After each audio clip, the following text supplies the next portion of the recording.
By making the invisible now visible, the telescope was starting to revolutionize astronomy. From ancient times, astronomers had tried to account for the observed motions of heavenly bodies by assuming that they were attached to transparent crystal spheres, rotating sphere within sphere. The Greek astronomer Ptolemy worked out the system in great detail to explain the motions of the sun, the moon, the stars, and the planets, all that could be seen with the naked eye. At the center of Ptolemy's intricate system sat the Earth, solid and unmoving. The Ptolemaic system was filled with ingenious geometrical devices. It made it possible for people to compute where the planets were to be, and this was useful, let us say, for astrology. It was useful if you just wanted to keep track of where things were in the sky. But it wasn't perfect.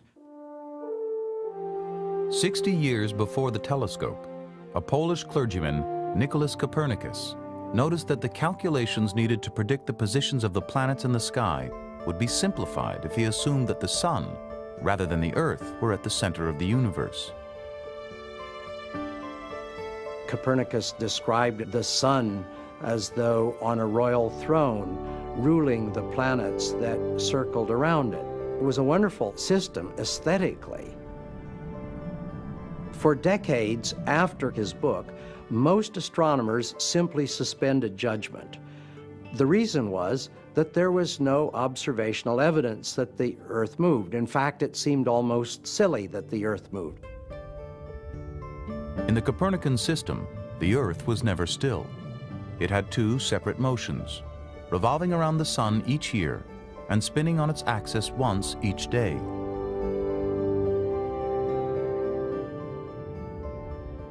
Copernicus was a little bit reluctant even to publish his system because he figured there would be a lot of criticism of it. The thing that Copernicus suggested just made him really the laughing stock of Europe, because he was saying here is the Earth is actually whizzing round at a huge speed, about 700 or 800 miles an hour. That's just going round on its axis, and in addition it's going round the sun at about 30 miles a second. I mean, they were saying this is just absolutely ridiculous. I mean, look at the ground, it's as solid as you can see. Clearly the Earth is not moving. Nothing could be more obvious than the fact that the Earth isn't moving. If it was moving, everything would be flying off it. I mean, church steeples would fall down, birds couldn't keep up with it, clouds would go disappearing over the western horizon and things like this. Galileo had read Copernicus and already suspected that the Copernican system was correct. But even with his telescope, he did not see a way of proving that the Earth moved around the sun. In contrast to his daughter's life, Galileo's was becoming more comfortable and secure enough to take a risk, even in the doctrinaire atmosphere of Florence. Galileo adopted the view that Copernicus was right. The sun, not the Earth, was the center of our planetary system. Months passed as he struggled for a way to prove it. For him, demonstration was the mark of science. For something to count as a scientific claim, it had to be demonstrated. It had to be conclusively shown to be the case. Anything short of that was called conjecture or opinion. While he searched for a demonstration, a letter arrived from one of his followers, Benedetto Castelli, suggesting that the planet Venus could hold the key. My dear Galileo, if Copernicus is correct, and Venus revolves around the sun rather than the Earth, it is clear that she would be seen not unlike the phases of the moon, sometimes as crescent and sometimes not. Pray tell me, if with your wonderful telescopes you have noticed such an appearance? To the naked eye, Venus was just a point of light, but through his telescope, Galileo saw the planet as a disk. Over a period of months, Venus changed from a small disk to a larger crescent. Galileo immediately grasped that in a sun-centered system, this crescent would appear as Venus circled in an orbit between the sun and the Earth. Venus must be revolving around the sun rather than the Earth.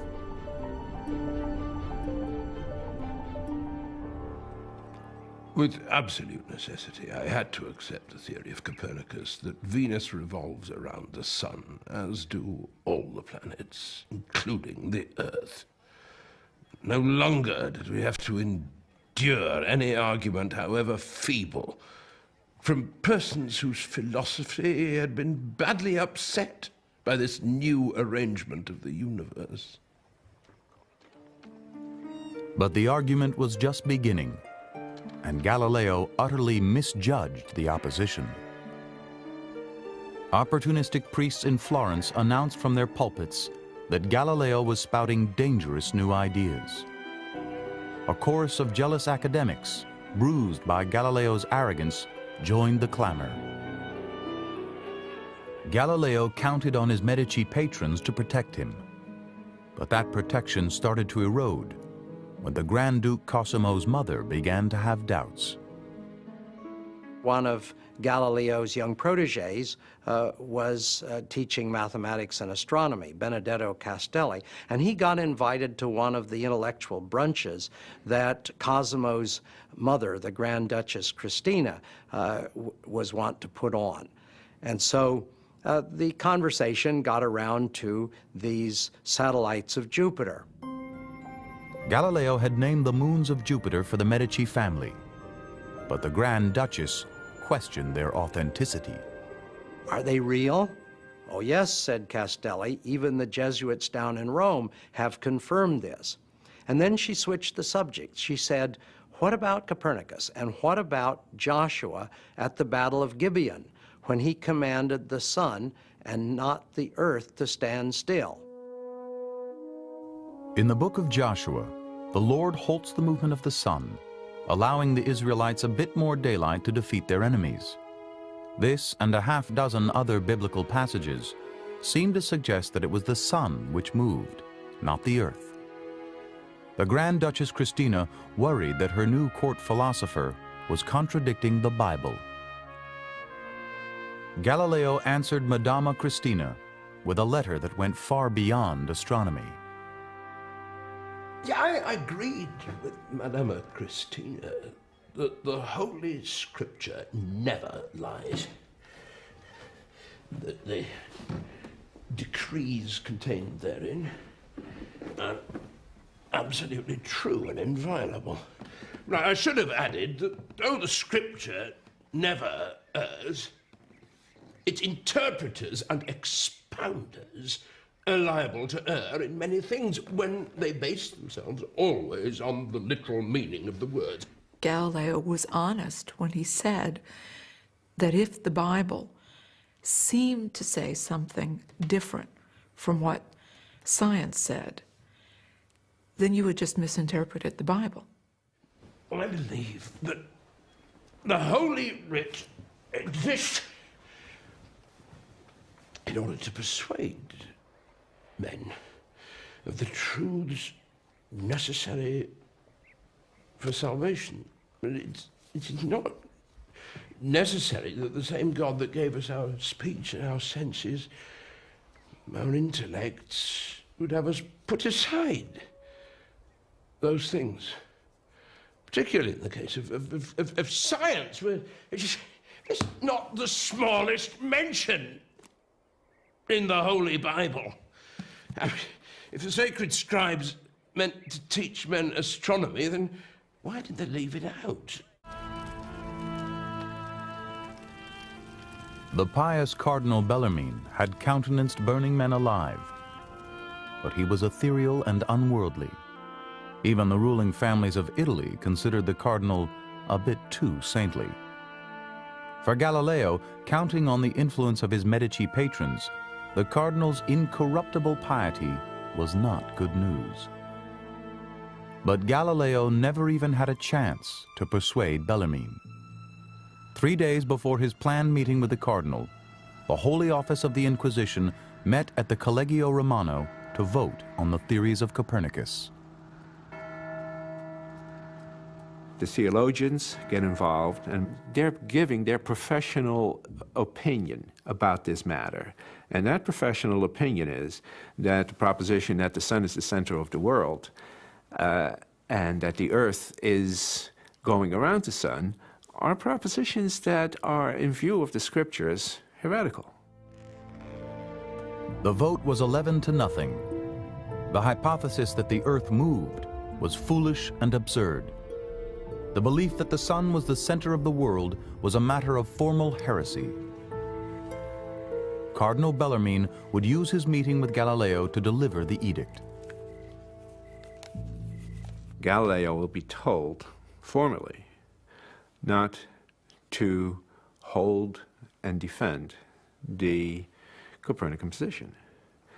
And what's more, in the decision it is stated that should Galileo refuse this order, he will be silenced. Galileo is forced to turn his back on Copernicus, whose work is added to the index of prohibited books.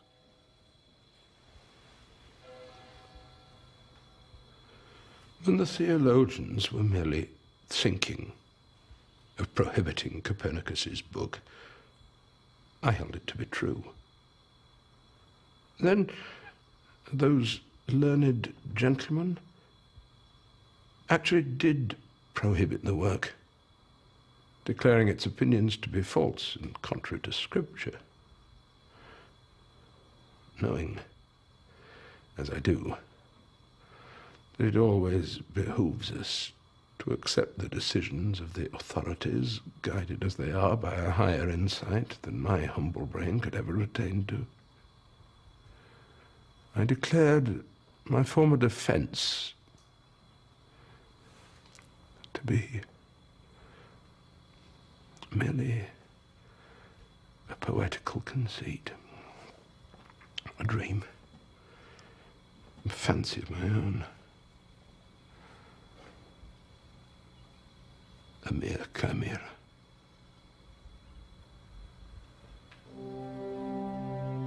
Galileo had been certain that he could turn the church to his new astronomy, but instead, matters had become much worse. With the stroke of a quill, the church had banned Copernicus and, for now, muzzled Italy's greatest scientist.